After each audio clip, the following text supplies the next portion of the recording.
on the next all-new Rick and Morty. And that's the end of the Morty Gets a Dragon episode. Are you gonna slay it? First off, I always slay it, queen. Secondly, yes. Hey, face. You shut the up. Oh, no, it burns. Oh, my God. Oh, if only I had prepared better for this terrifying battle by remembering the only thing dragons are known for.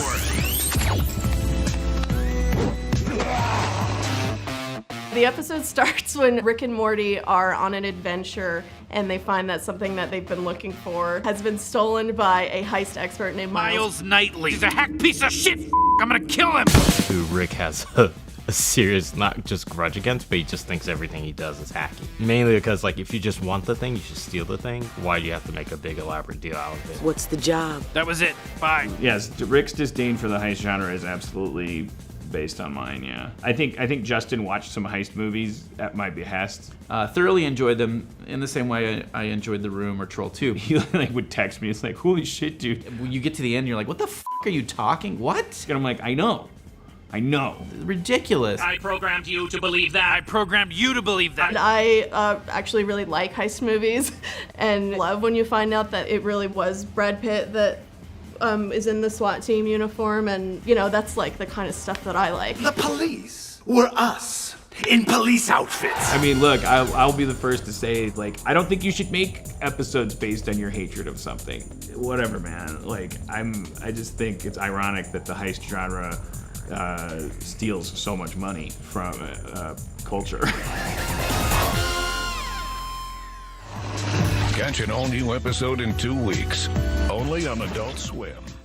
Welcome back, everyone. It's Charlie. This is going to be my Rick and Morty Season 4 Episode 4 trailer video. The title is Claw and Hoarder Special Victims Morty, obviously a reference to Law and Order Special Victims Unit. So we'll break all the Easter eggs down. There's also going to be a 2-week break before Episode 4, so I'll remind everybody about that at the end of the video. If you're new to the channel, I'm doing Easter egg videos for every episode. Be sure to subscribe to get everything. We're doing a weekly Rick and Morty merch giveaway too. Rick breaks the fourth wall again at the beginning of the clip when he says, and that's the end of the Morty Gets a Dragon episode. He's known he's been in a fictional TV show since early in Season 1 when he started looking at the camera at the end of episodes.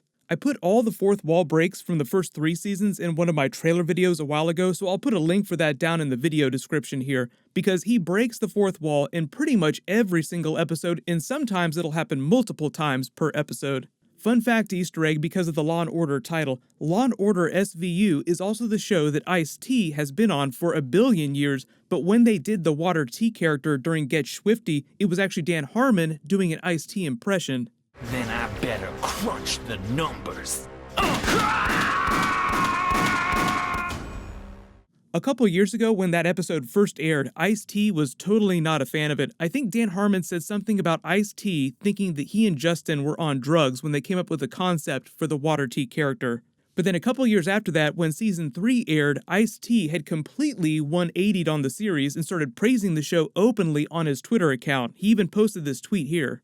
So maybe if their schedules work out, there's a chance they could have him back on to cameo as another character if they didn't want to straight up go back to the Numericons Water T space battle that they ended on in that post-credit scene. There's a lot of big celebrities that love Rick and Morty and openly will tweet back and forth with Dan and Justin and the official Rick and Morty Twitter account, but that doesn't automatically mean that they're going to cameo on the show. Like Chris Evans, Captain America himself, is a huge Rick and Morty fan. He was tweeting about it before Season 4 started, so don't be surprised if in a future season at some point you hear Chris Evans pop up as a character in an episode. But in the scene from Episode 4, Summer and Rick are just sitting in the living room casually when it seems like Morty's dragon is living under the house in a cave that they make for it, starts breathing fire through the floorboards. Rick starts making fun of science fiction and fantasy tropes again like he does in every single episode when Summer asks him if he's going to slay the dragon. Yes, and I always slay Queen. A lot of people are assuming that that's more of a pop culture RuPaul Drag Race reference when he says I always slay Queen. But even though Rick and Morty is mostly a science fiction show, it seems like this episode in particular is them skewering fantasy tropes, using science fiction to explain how Morty gets a dragon in the first place.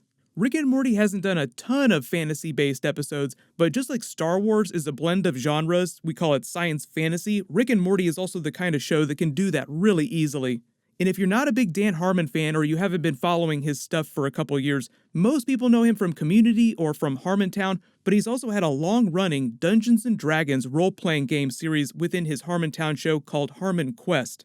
It's kind of like his version of Critical Role. They do this live-action role-playing game with Dungeons & Dragons episode to episode. They even turned the Harmon Quest Dungeons & Dragons game that they play week to week into an animated series, but I don't think that they're producing episodes for that anymore.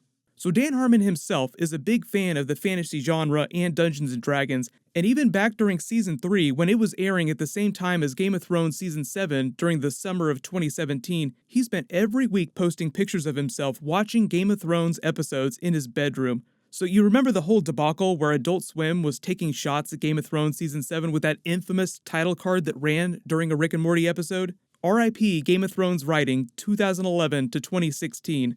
Dan Harmon got super pissed after that because people thought that he was responsible for the joke because the joke happened during a Rick and Morty episode. He even had to make a statement about it on his Instagram account. I won't read the whole thing here, but it's basically him calling out Adult Swim for putting that on his episode without his approval.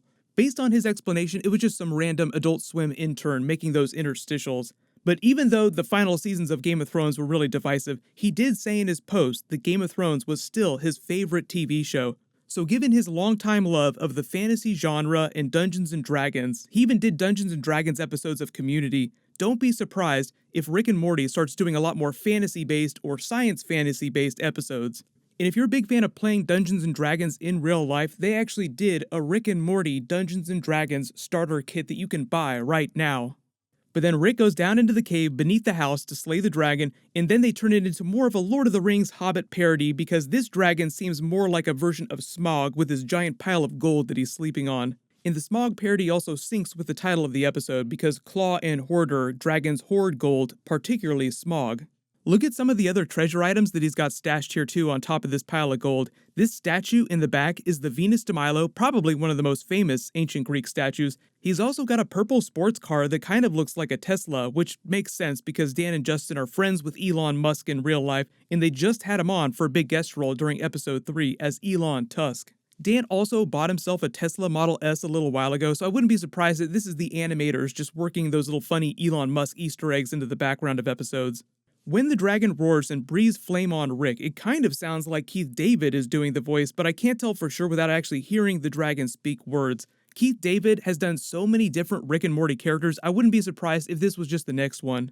Then as Rick does in every single episode, starts to make fun of the tropes of the genre, this case being more fantasy-based. Oh no, it burns, if only I'd prepared for the only thing dragons are known for, breathing fire, revealing that he's actually a hologram projection. I did a rundown of some of Rick's many personal defense weapons he has built into his clothes or himself in one of my previous trailer videos because he also hides a lot of weapons inside his body, like the fake mechanical arm that he showed off during episode 3. In surprise, the real Rick has gone full ninja in a stealth suit, trying to slay the dragon the traditional way by jumping onto its back behind the head. We don't know much else about the episode, so it's kind of hard to tell what the B story is going to be, or where Morty is in all this, or what's going on with Beth and Jerry. But they usually post the opening scene the weekend before the episode airs, so when they do that, I'll make a new Easter egg video. But big heads up, if you didn't catch it during the trailer, they're skipping this week and episode 4 won't drop for 2 more weeks. They're skipping because of the Thanksgiving holiday, so I'll remind everyone when I do my next Rick and Morty video. The second clip is funny for a whole bunch of different reasons because you have Dan Harmon who sounds like he's trying to talk himself out of making episode 3 about all the heist movie tropes, but they've already made the episode when he's talking about this. Then on the other side, you have the writer of the episode and some of the other people talking about why they liked the things that they did during the episode. I like heist movies. Thoroughly enjoyed them in the same way I enjoyed The Room or Troll 2. He would text me, it's like, holy shit, dude. When you get to the end, you're like, what the f*** are you talking? What? And I'm like, I know. Even if you didn't like this week's episode, I still think that an episode of Rick and Morty that's just okay is still better than most other TV shows, so even if it's not the best episode ever, it's still pretty solid. I think that after season 3, what happened though, is that because of the super long break, fans just had crazy high expectations for what season 4 would be. So if you spotted any other Easter eggs in the trailer that I didn't mention in the video, write them below in the comments. I'm working on a new Mandalorian video, new DC and Marvel, all that stuff will post in the next couple of days. Everyone, click here for my Rick and Morty season 4 episode 3 video, and click here for my new Mandalorian Baby Yoda video. Thank you so much for watching. Everybody stay awesome. I'll see you guys tonight.